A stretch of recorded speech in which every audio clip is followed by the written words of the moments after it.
warahmatullahi wabarakatuh. Selamat pagi. Perkenalkan, nama Ibu Ayu Safitri, panggil aja Ibu Ayu. Pada kesempatan kali ini kita akan mempelajari tentang sistem persamaan linear 3 variabel dengan metode determinan.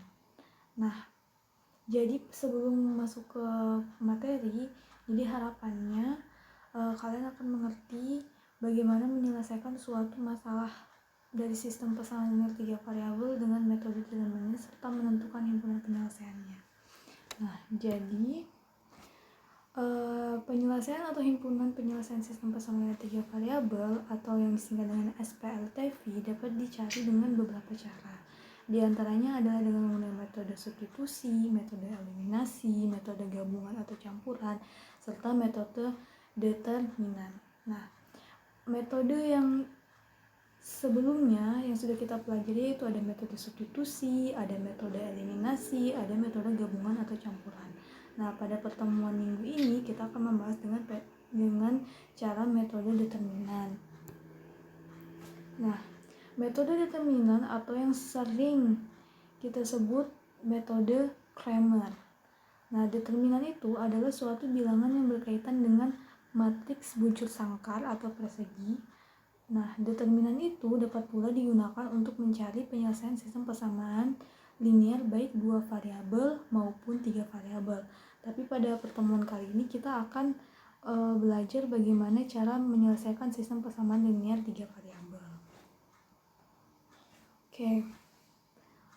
Langkah-langkahnya ada 4 langkah. Yang pertama, ubahlah sistem persamaan linear 3 variabel ke bentuk matriks. Lalu yang kedua, tentukan nilai determinan matriks, determinan X, determinan Y, dan determinan Z. Langkah ketiga, tentukan nilai X, Y, dan Z dengan persamaan.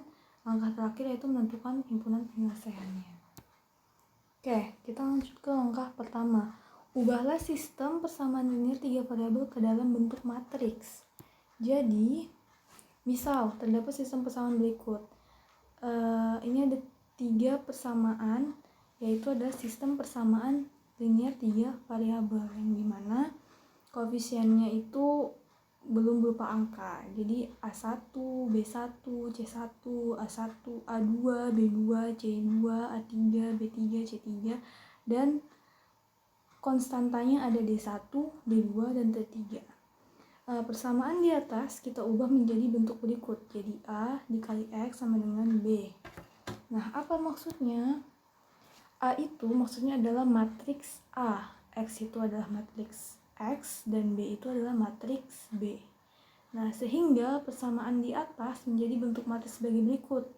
Nah, matriks A itu ada A1, B1, C1, A2, B2, C2, A3, B3, C3, yang mana itu disebut sebagai koefisien. Sedangkan matriks X itu disebut dengan variabel dan matriks B disebut juga dengan konstanta. Nah, lanjut ke langkah kedua. Langkah kedua itu tentukan nilai determinan matriks A, lalu determinan X, determinan Y, determinan Z dengan persamaan. Nah, kayak gini. Jadi D sama dengan matriks tanda persegi itu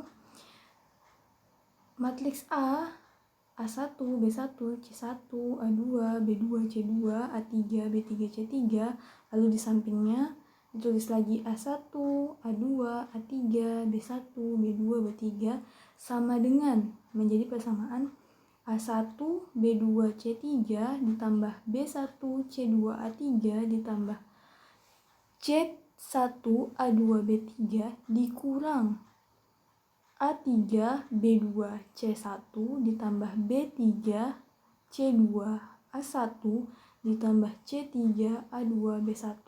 Nah, yang dimana hasil dari D itu nanti adalah disebut dengan determinan dari matriks A.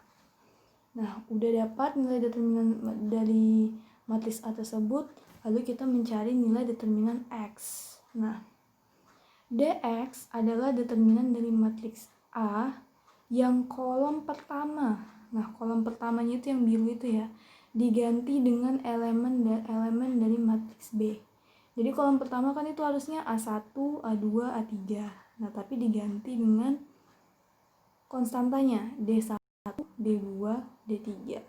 Lalu membentuk suatu persamaan. Nah, lanjut lagi determinan Y. Determinan Y itu dari matriks A yang kolom kedua atau yang tanda biru itu yang matriks kedua diganti dengan elemen-elemen dari matriks B. Nah, begitu juga dengan Z, DZ, berarti yang diganti adalah kolom ketiga diganti dengan elemen-elemen matriks B. Oke, selanjutnya adalah langkah ketiga. Tentukan X, Y, dan Z dengan persamaan. Nih persamaannya. Udah dapat nilai D, determinan matriks A, dapat nilai determinan X, dapat nilai determinan Y, dan dapat determinan Z. Kita dapat menentukan nilai X, Y, dan Z. Caranya X sama dengan DX, nilai determinan X dibagi nilai determinan. Kalau Y sama dengan determinan Y, nilai determinan Y dibagi dengan nilai determinan. Yang Z, determinan Z dibagi dengan determinan. Nah, langkah keempat, menentukan himpunan penyelesaian. Jadi, himpunan penyelesaian dari sistem persamaan linear 3 variabel di atas adalah kayak gini tulisnya, HP sama dengan tanda kurung kurawal yaitu tanda kurung kuraman X, Y, Z. Nah, kalau misalnya udah ketemu, contohnya X-nya hasilnya 1, Y-nya hasilnya 2, dan Y-nya hasilnya dan Z-nya hasilnya 3. Berarti HP sama dengan dalam kurung kurawal 1, 2, 3.